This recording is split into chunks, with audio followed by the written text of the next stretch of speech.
아멘. 하나님은 영이시니 예배하는 자가 영과 진리로 예배할지니라. 아멘. 기쁜 소리로 찬양해.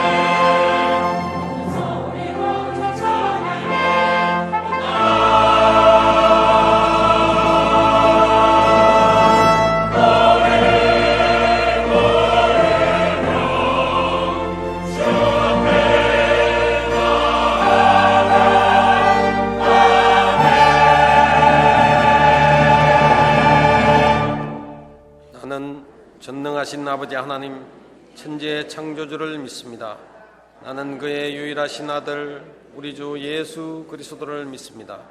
그는 성령으로 잉태되어 동정녀 마리아에게서 나시고 본디오 빌라도에게 고난을 받아 십자가에 못 박혀 죽으시고 장사된 지 사흘 만에 죽은 자 가운데서 다시 살아나셨으며 하늘에 오르시어 전능하신 아버지 하나님 우편에 앉아 계시다가 거기로부터 살아있는 자와 죽은 자를 심판하러 오십니다.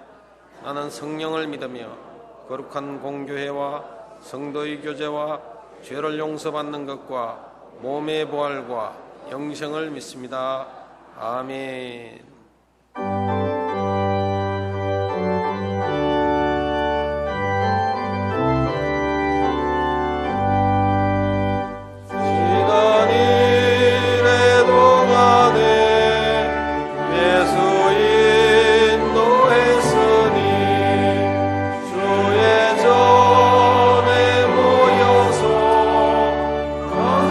찬송합니다.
요한일서 2장 7절로 11절 말씀입니다. 신약 389쪽 요한일서 2장 7절로 11절 말씀입니다. 사랑하는 자들아, 내가 새 계명을 너희에게 쓰는 것이 아니라 너희가 처음부터 가진 계명이니 이 옛 계명은 너희가 들은 바 말씀이거니와 다시 내가 너희에게 새 계명을 쓰노니 그에게와 너희에게도 참된 것이라. 이는 어둠이 지나가고 참빛이 벌써 비침이니라.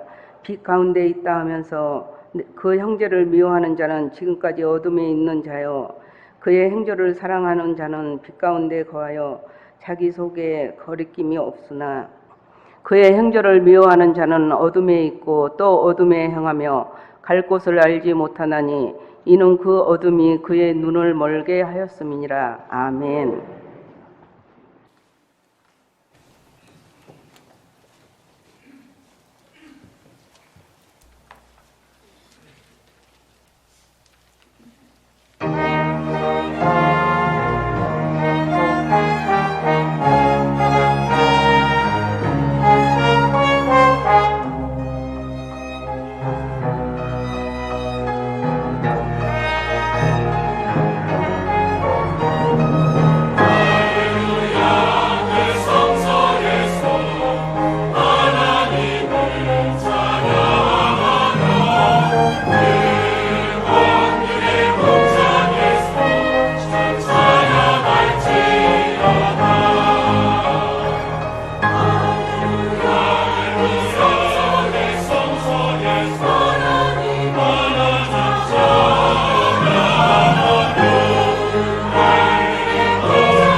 하나님께 영광의 박수 올려드립니다. 우리 한번 같이 하겠습니다. 쓰나미가 온다. 막아야 한다. 다시 한번 쓰나미가 온다. 막아야 한다. 여러분들도 기억하시고 있겠지만 제 기억에 2011년 3월 11일로 기억하고 있습니다.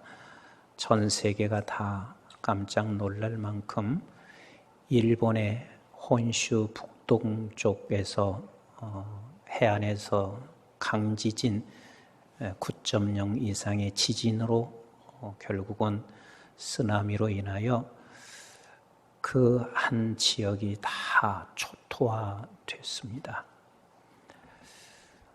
이게 얼마나 무서운 쓰나미였는지 제가 그 이후에 한번 가서 보니까 그 전체 지역이요, 전부 다 쓰레기 더미 위에 올라 있는 것 같이 그렇게 엉망이었습니다. 그리고 그것들을 다시 복구하기에는 아직도 그게 복구가 되지 않아서 지금도 복구하는 중이고, 또 다시 이것을 복구한다는 것이 예전처럼 복구하는 것은 결코 만만치 않습니다. 쉽지가 않습니다. 그런데 이렇게 쓰나미가 오기 전 모든 것들은 전진이 있습니다. 그래서 이미 그 지진 7.2 강도가 되는 지진이 발생을 하게 돼서 그 북동쪽에서 40km의 그 지점에서 이미 그렇게 지진이 일어났고, 그 후에도 여진이 수백 번 일어났다고 그래요. 그리고 나서 쓰나미가 오기 바로 직전에는 7.0 이상의 지진이 한 해 있었고 6.0 이상의 지진은 12번이 있었다고 합니다. 그러니까 언제나 이 모든 것은 전진이 있게 되어져 있습니다. 그런데 사실 우리 모든 교우들이 함께 기억해야 할 것은 한국 교회가 지금 쓰나미로 지금 가까이 오고 있다는 이 전진의 징조는 지금 저와 여러분들이 날마다 보고 있고 또 알고 있습니다. 한국 교회가 한없이 추락해 가고 있습니다. 더더군다나 젊은 세대는 이제는 교회 안에서 찾아보기 힘들 만큼 다음 세대가 추락하고, 그 다음 세대가 앞으로 자라가서 한국교회를 끌어갈 텐데 한국교회의 전망은 매우 어둡습니다. 쓰나미가 올 때 시속 800km로 왔다고 그래요. 어쩌면 한국교회가 쓰나미처럼 내려올 때는 그렇게 어마어마한 속도로 한국교회를 전멸할 수가 있다는 것, 우리는 여기에서 그냥 교회가 그냥 무너지면 무너지는 것이지 이렇게 할 수가 없어요.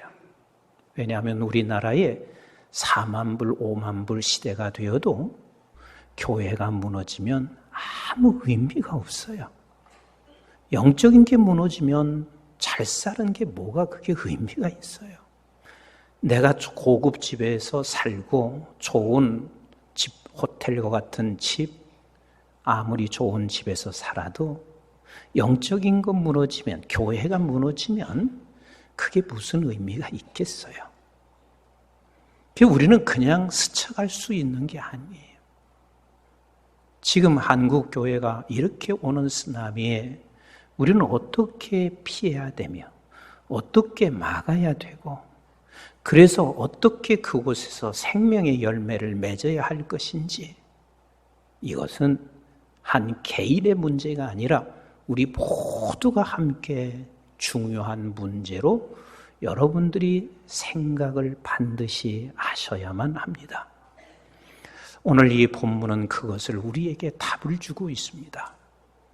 사실 요한을 통해서 하나님께서 말씀하실 그 당시에 그 공동체가 어떤 갈등을 가지고 있었는지는 우리는 알 수가 없어요. 그러나 분명한 사실은 이 공동체에 많은 갈등이 있어서 이 갈등을 해결할 수 있는 유일한 길은 이 길밖에 없음을 하나님께서 요한을 통해서 서신서를 보내어 말씀하시고 있는데, 그때나 지금이나 앞으로나 영원히 변함없이 우리의 공동체 안에서 우리가 해결할 수 있는, 쓰나미가 지금 다가오고 있는 것을 해결할 수 있는 것은 동일한 이 방법 밖에는 없다는 사실을 기억해야 합니다. 그래서 오늘 이 본문은 7절에 이렇게 말씀으로 시작하고 있습니다. 7절 우리 한번 같이 본문 7절을 읽어봅니다. 시작. 사랑하는 자들아, 내가 새 계명을 너희에게 쓰는 것이 아니라 너희가 처음부터 가진 옛 계명이니 이 옛 계명을 너희가 들은 바 말씀이거니와 그랬습니다. 우리 주께서 말씀하시기를 나 새 계명 쓰는 게 아니야. 우리에게 지금 이미 옛 계명을 우리에게 주셨고 나는 그 옛 계명을 지금도 말하고 있는 거야. 다시 말하면 창세기에서부터 계시록까지 주께서 이미 하셨다는 거예요. 새로운 계명을 주는 게 아니라 옛 계명에 우리 주께서 말씀하셨다는 거예요. 그런데 8절에 우리가 좀 이해되지 않는 부분이 나옵니다. 8절 같이 읽어봐요. 시작. 다시 내가 너희에게 새 계명을 쓰노니 그에게와 너희에게도 참된 것이라. 이는 어둠이 지나가고 참빛이 벌써 비침이니라. 7절에서는 내가 새 계명을 쓰는 게 아니라 그렇게 말씀하셨는데 8절에서는 내가 새 계명을 쓴다 이렇게 말씀하시고 계십니다. 그러니까 지금 이 공동체는 모두가 다 보통 공동체가 아니에요. 저들이 당시에 예수를 믿는 것은 열심히 있어요, 없어요? 열심히 있는 거예요. 그 당시에 예수 믿는 것은 죽음을 각오해야 예수를 믿을 수 있는 자들이란 말이에요. 그렇게 열심을 내고 애쓰고 수고한 저들이었습니다. 그런데 어느 순간 저들은 옛 계명의 사람들로 자리매김해버린 거예요. 그래서 우리 주님께서 말씀하시는 것은 나 새 계명을 쓰는 게 아니야. 그런데 새 계명을 쓴다 하는 말은 이미 옛 계명, 율법으로 자리매김하고 있는 너희들에게 새 계명을 말한다는 말씀이에요. 근데 이 새 계명이 무엇이냐면 그것이 9절부터 11절까지 설명하고 있는 게 새 계명인 거예요. 자, 9절부터 같이 읽어봐요. 시작.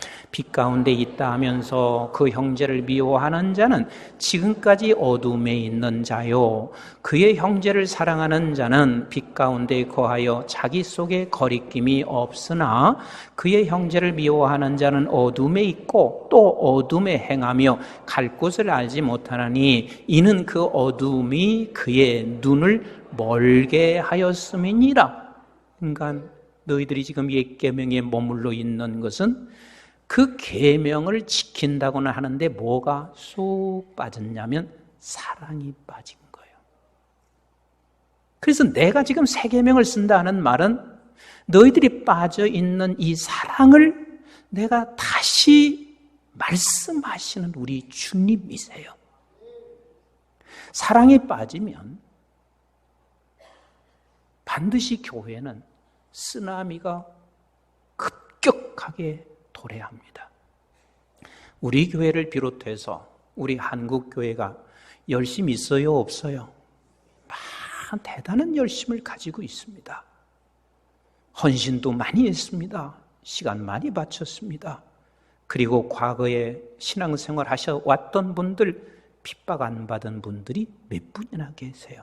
이런 핍박과 그런 상황 속에서도 열심을 내시고 그리고 헌신하면서 살아왔는데 그런 교회들이 사랑이 쑥 빠져버리게 되면 어떤 현상이 벌어지냐면 교회는 쓰나미처럼 쓰러집니다. 지금 우리 한국 교회가 이런 현상이 곳곳에서 이미 전진으로 우리에게 보여주고 있는 그런 상황을 우리가 목도하고 있습니다. 그래서 계시록에서는 너무 분명하게 우리에게 이것을 말씀하시고 계십니다. 우리 한번 계시록 2장 1절부터 같이 한번 읽어볼까요? 시작. 에베소 교회의 사자에게 편지하라. 오른손에 있는 7뼈를 붙잡고 7 금초대 사이를 거니시는 이가 이르시되. 2절 시작. 내가 내 행위와 수고와 내 인내를 알고 또한 악한 자들을 용납하지 아니하는 것과 자칭 사도라 하되 아닌 자들을 시험하여 그의 거짓된 것을 내게 드러낸 것과 그랬습니다. 저들이 얼마나 수고했는지 몰라요. 저들의 인내가 있었습니다. 더더욱이 악한 자들을 용납하지 아니하고 그들을 내어 쫓기도 합니다. 철저하게 저들은 하나님 앞에 섬기고 열심을 내면서 살아왔던 저들입니다. 거기에 우리 한번 또 읽어보실까요? 3절 같이 봅니다. 3절 시작. 또 내가 참고 내 이름을 위하여 견디고 게으르지 아니한 것을 아노라. 참 잘 참았습니다. 그런데다가 네가 얼마나 게으르지 않고 열심으로 살아왔는지 이것을 하나님이 아세요. 우리 주님이 인정할 만큼 그렇게 열심히 살아왔어요. 거기에 6절 한번 보실까요? 6절 시작. 오직 내가 이것이 있으니 네가 니골라당의 행위를 미워하는도다. 나도 이것을 미워하느니라. 여기서 니골라당은 혼합주의를 말하고 있는 거거든요. 근데 이 니골라당 혼합주의를 네가 미워했다라고 말씀하시고 계세요. 하나님께서는 제일 싫어하는 게 뭐예요? 혼합하는 거잖아요. 우리 하나님은 가장 거룩하시고 구별된 하나님이시기 때문에 혼합하는 것을 그렇게 싫어하신단 말이에요. 근데 너희들은 그것을 미워하고 그것을 너희들이 행하지 않고 살아왔으니 어느 모노 보아나 에베소 교회는 훌륭한 교회임에 틀림이 없습니다. 그런데 4절과 5절 말씀 한번 같이 읽어보도록 하겠습니다. 시작. 그러나 너를 책망할 것이 있나니 너의 처음 사랑을 버렸노라. 5절 같이 봅니다. 시작. 그러므로 어디서 떨어졌는지를 생각하고 회개하여 처음 행위를 가지라. 만일 그리하지 아니하고 회개하지 아니하면 내가 내게 가서 내 촛대를 그 자리에서 옮기리라. 그토록 열심내, 수고해, 게으르지 않아.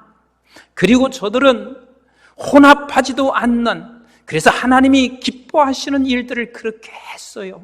그런데 그러나 뭐가 빠져 있냐면 처음 사랑이 빠졌다. 그래서 그 처음 사랑으로 돌아가지 아니하면 반드시 촛대를 옮긴다 하는 말은 모든 교회가 그 자리로 돌아가지 아니하면 반드시 쓰나미처럼 교회는 무너질 수밖에 없고 쓰나미처럼 전부 다 교회가 전멸할 수밖에 없고, 여러분 다시 설명드리지만 4만 불 5만 불 시대가 되어도 교회가 쓰나미처럼 무너지면 아무 의미 없습니다. 아무리 내가 좋은 집에서 살아도 교회가 무너지면 아무 의미가 없습니다. 근데 지금 한국 교회에 급격하게 지금 우리 앞에 면전에 와 있습니다. 그러면 도대체 우리 처음 사랑이 무엇인가? 저들이 지금 요한 서신을 받고 있는 이 공동체, 열심을 냈을까요? 안 냈을까요? 열심 낸 사람이요. 죽음을 각오하면서 그들이 하나님 앞에 섬기고 예배했던 사람들이란 말이에요. 근데 저들을 향해서 왜 지금 이런 말씀을 하시고 있냐면, 저들은 지금 뭐가 빠져 있냐면 사랑이 빠져 있습니다. 즉 자기가 한 행동에 대하여 옛 계명인 율법으로 돌아갔습니다. 그럼 뭐가 빠진 거예요? 사랑이 빠져버리게 됐습니다. 그래서 사실 첫사랑으로 회복한다는 말은 매일 매 순간마다 우리가 회개해서 첫사랑으로 돌아가야 되는데, 그 첫사랑으로 돌아가는 첫 문이 뭐냐면 하나님의 은혜였음을 고백하는 자리로 가야 하는 거예요.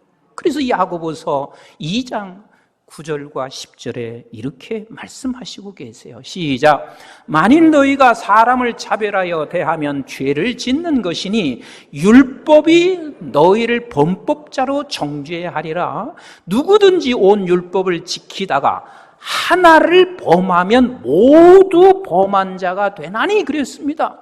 율법을 다 지켰어도 하나를 범하면, 이 말에 그 하나를 범하는 것이 내가 지킨 율법으로 다른 사람을 정죄하고 있다면 그것은 너는 모든 것을 다 범죄하는 것이 된다. 그래서 우리가 꼭 가야 할 길이 뭐냐면 하나님의 은혜였음을 고백해야 하는 것입니다. 제가 어제 저녁에는 우리 막내 녀석이 제가 앉아서 뭔가 골똘히 생각하고 있으니까 아빠 시간 괜찮으세요? 그래. 괜찮아. 그러면서 얘가 이런 얘기를 해요. 사실 자기 나이에 비해서는 본인이 열심히 살아오는 걸 나도 알아요. 그리고 학교 생활이나 또 교회에서 젊은 비전교회 부회장을 맡고 또 목자를 맡고 또 거기에 토요일 날 중고등부 학생들 몇몇 기도에 인도하고, 그게 어떤 때 보면 진짜 사역자 같다. 네가 사역자 같다. 어제도요, 교회에서 거의 와서 기도하고 살더라고요. 그게 감사하지요. 너무 감사한데 얘가 이제 고뇌가 있는 거예요. 이렇게 하면 좀 옆에서 따라주는 사람이 있어서 함께 좀 일하면 얼마나 좋을까. 근데 안 따라주고 있으니까 이 녀석이 고뇌도 있을 뿐만 아니라 그 얘기까지는 안 해도 속에서 부해가 올라오고, 그리고 사람들한테 막 이야기하고 싶은데 그 얘기까지는 안 해도 내가 알지요. 그래서 제가 그랬습니다. 아빠도 네가 열심히 살아가는 거 너무 고맙다. 네 나이에 곁길로 안 가고 이렇게 살아오는 거 너무 감사한데 중요한 게 있다. 네가 학교 생활을 열심히 하거나 교회에서 네가 열심히 살아가거나 기도하는 것이 네가 놓치지 말아야 할 게 하나 있는데 전적으로 하나님의 은혜인 것을 잊지 말아라. 만약에 그것을 네가 잊고 그리고 네가 열심을 내면 다른 사람에게 계속 정죄해서 너는 더 큰 범죄를 지금 저지르고 있을 수가 있으니 항상, 아니 매 순간마다 하나님께서 기도의 자리에 있게 하면 기도의 자리에 있게 하신 것 감사하고, 네가 열심히 낼 수 있으면 열심히 낸 것을 감사하고, 여기서부터 출발을 하는 거예요. 그래서 우리가 첫사랑을 회복하려면 이 자리로 매 순간 가야 돼요. 여기 서 있는 임 목사도 마찬가지고 여러분들도 다 똑같아요. 매일 매 순간 그 자리로 가지 아니하면 우리는 나보다 못한 사람들을 언제나 정죄해서 더 큰 범죄를 저지를 수 있습니다. 그래서 하나님께서 사도 바울을 통해서 말씀하시고 있는 이 귀한 말씀, 우리는 이것이 바울의 고백이 아닌 우리 모두의 고백이 되어야 하는데, 우리 한번 고린도전서 15장 8절부터 한번 같이 읽어볼까요? 시작. 맨 나중에 만삭되지 못하여 난 자 같은 내게도 보이셨느니라. 나는 사도 중에 가장 작은 자라. 나는 하나님의 교회를 박해하였으므로 사도라 칭함받기를 감당하지 못할지니라. 그러나 내가 나 된 것은 하나님의 은혜로 된 것이니 내게 주신 그의 은혜가 헛되지 아니하여 내가 모든 사도보다 더 수고하였으나 내가 한 것이 아니요 오직 나와 함께 하신 하나님의 은혜로다. 우리 11절 시작. 그러므로 나나 그들이나 이같이 전파하며 너희도 이같이 믿었느니라. 그리스도께서 죽은 가운데서 다시 살아나셨다 전파되었거늘 너희 중에 어떤 사람은 어찌하여 죽은 자 가운데서 부활이 없다 하느냐. 만일 죽은 자의 부활이 없으면 그리스도도 다시 살아나지 못하셨느니라. 여러분, 우리는 예수에 의해서 오늘 이 자리에 와 앉아 계시잖아요. 그런데 만약에 하나님의 은혜를 우리가 고백하지 못한다면 네가 부활이 없다고 말하는 것과 다를 게 뭐가 있는가? 이렇게 지금 말씀하시고 계신 거예요. 사랑하는 성도 여러분, 우리가 지금 쓰나미가 오고 있습니다. 이 오고 있는 쓰나미를 우리는 살아야 돼요. 피해서 살아야 돼요. 더 나가서 막아야 돼요. 그리고 거기에 생명의 열매를 맺어야 돼요.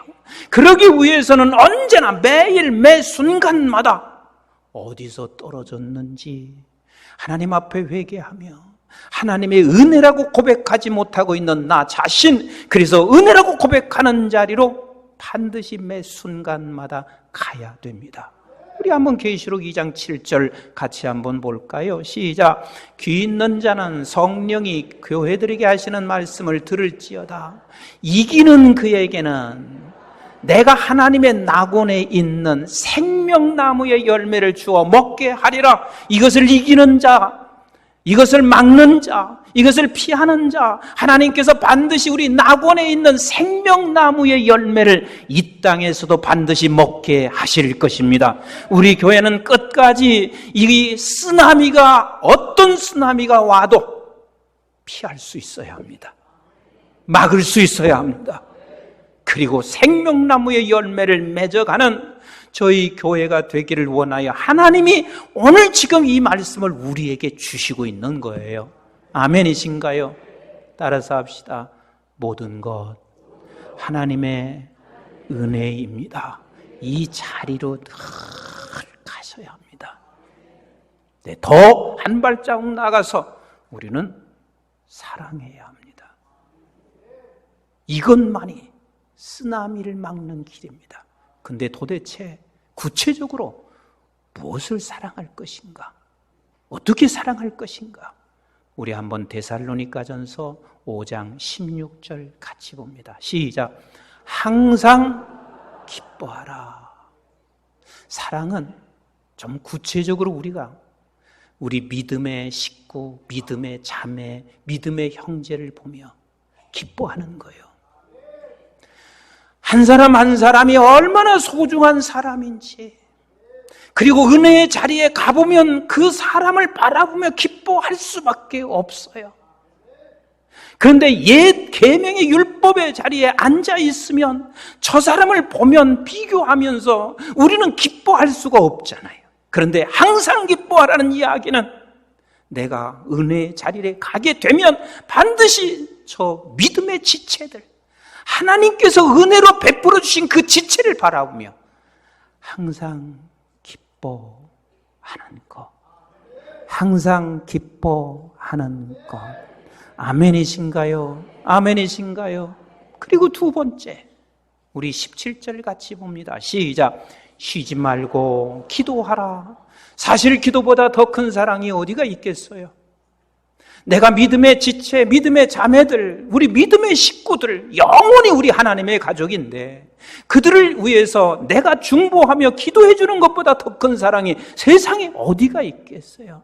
그래서 성경은 말하고 있습니다. 우리가 기도해 주는데 누구를 제외하는 게 아니라 누구든지, 믿음의 공동체에 있는 누구든지를 위해서 기도를 하셔야 되는데, 마태복음 5장 43절 같이 한번 읽어볼까요? 시작. 내 이웃을 사랑하고 내 원수를 미워하라 하였다는 것을 너희가 들었으나 나는 너희에게 이르노니 너희 원수를 사랑하며 너희를 박해하는 자를 위하여 기도하라. 그러니까 43절은 옛 계명에 있는 사람들, 머무 있는 사람들이에요. 근데 44절에서는 내가 너희들에게 말한다, 다시 말한다. 45절 시작. 이같이 한즉 하늘에 계시 이는 하나님이 그 해를 악인과 선에게 비추며 비를 의로운 자와 불의한 자에게 내려주심이라. 그러니까 원수까지라도 우리는 기도하기를 원하시는 주님, 그러면 반드시 하나님께서 우리에게 어마어마한 것을, 은혜를 베풀어 주시게 되어 있습니다. 아멘이신가요? 그래서 우리가 또 놓치지 말아야 할 것은 사랑이 뭔가, 우리 믿음의 지체를 위해서 기도해 주는 거예요. 내가 보기 싫은 원수의 사람 위해서 기도해 주는 거예요. 아멘이신가요? 그리고 세 번째 18절 같이 한번 보실까요? 18절 데살로니가전서 5장 18절 시작. 범사에 감사하라. 이것이 그리스도 예수 안에서 너희를 향하신 하나님의 뜻이니라. 우리 믿음의 지체를 보고 그냥 감사하는 거예요. 저분이 있어서 감사하구나. 여러분 한번 생각해 보세요. 우리가 고통을 느끼지 않았으면 좋겠어요? 느끼는 게 좋겠어요? 응? 다시 물어볼게요. 고통을 전혀 나는 모르고 느끼지 않고 사는 게 좋겠어요? 고통을 알면서 느끼는 게 좋겠어요? 잘 무슨 소린가 못 알아들으시는데, 그러면 이렇게 생각해 보자고요. 우리가 세상에 대한 아무 감각이 없어서, 그래서 통증도 몰라, 추운 것도 몰라, 오늘 36도 나간다는데 이런 더운 것도 몰라. 그러면 좋을까요? 안 좋을까요? 36도 나가면 그걸 안 느끼면 더 좋을 거 아니겠어요? 안 그래요? 근데 36도 나갈 때 더운 걸 느끼는 게 감사한 거잖아요. 그게 축복이잖아요. 사람이 통증과 고통을 느끼지 못하는 것은 이게 얼마나 큰 아픔이고 큰 질병인지 모른단 말이에요. 우리에게 때때로는 나를 고통을 주고 있는 사람이 내 주변에 있을 수 있습니다. 얼마든지 있습니다. 그런데 그것을 통해서 내가 뭔가 고통을 알게 하고 느끼게 하고 있다는 것을 생각하며 우리는 어떤 상황에도 우리의 믿음의 지체들을 바라보며 감사하는 것, 이게 사랑이라고요. 우리 한번 같이 합시다. 믿음의 지체를 보고 기뻐하고, 믿음의 지체를 보고 기도해주고, 믿음의 지체를 보고 감사하는 거, 이게 사랑이요. 이게 사랑이요. 그래서 들어오거나 나갈 때 이 무더운 여름 날씨에 주차하고 있는 저분을 바라보면서 왜 주차하는데 저렇게 신경질적이냐, 이렇게 하지 마시고 주차하시는 저분을 바라보며 어떻게 하라고요? 좀 살짝 웃어주시라고. 그 다음에 조금 기도해 주시라고. 그 다음에 감사합니다. 당신이 있어서 우리가 그래도 예배할 수 있습니다. 이게 사랑이라니까요. 이거 잃어버리면 우리의 열심이나 우리의 수고나 이 모든 게 다 nothing인 거예요. 쓰나미가 지금 왔어요. 무너지는 거예요. 우리 평생 이 지금 쓰나미가 엄청난 속도로 우리 한국 교회, 우리 가정으로 지금 여러분들 속에 들어오고 있는 이것을 반드시 우리는 은혜의 자리로 가고 그 은혜를 알면서 사랑함으로 말미암아 그 사랑이 그를 보고 기뻐하고 그를 보고 기도해주고 그를 보고 감사함으로 반드시 우리는 이것을 피하고 막고 생명의 열매를 맺어가는 우리 모든 교우 그리고 우리 교회 한국교회 되기를 주님의 이름으로 축복합니다. 아버지, 당신의 마음이 있는 곳에 나의 마음이 있기를 원해요. 아버지, 당신의 눈물이 고인 곳에 나의 눈물이 고이길 원해요. 아버지, 당신이 바라보는 영혼에게 나의 두 눈이 향하길 원해요.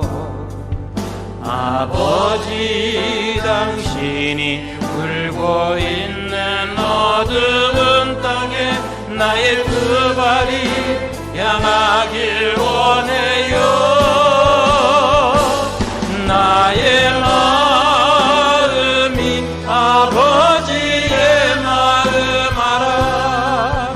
내 모든 뜻 아버지의 뜻이 될 수 있기를. 나의 온 몸이 아버지의 마음 알아. 내 모든 삶 당신의 삶 되기를. 우리 다 같이 일어나셔서 나의 마음이 아버지의 마음 알아. 내 모든 뜻 아버지의 뜻이 될 수 있기를. 나의 온 몸이 아버지의 마음 알아. 내 모든 삶 당신의 삶 되기를. 이제는 우리 주 예수 그리스도의 은혜와 저희들이 무엇이건대 영원한 생명을 허락해 주신 아버지 하나님의 만극하시고 극진하신 사랑과 성령님의 보인도 교통 충만하심이 한국교회가 열심도 있었고 그리고 인내도 하고 수고를 했지만 그러나 중요한 한 가지 새 계명 사랑이 빠져서 지금 한국 교회는 전조 현상을 우리 쓰나미가 밀려와 넘어지는 것을 보이고 있습니다. 아버지, 끝까지 우리 어떤 쓰나미가 와도 우리는 그것을 이겨내며 막아내고 피하여 생명의 결실을 맺게 되기를 원하는 우리 사랑하는 모든 교우들 머리머리 위에와 저들의 가정과 직장과 기업과 자손, 특별히 우리 한국중앙교회와 온 지구촌에 있는 선교지와 교회들, 민족들 위에와 또한 방송의 가족들 머리머리 위에, 가정 위에 이제부터 영원토록 함께 하시기를 주님 이름 받들어 간절히 축원하옵나이다. 아멘.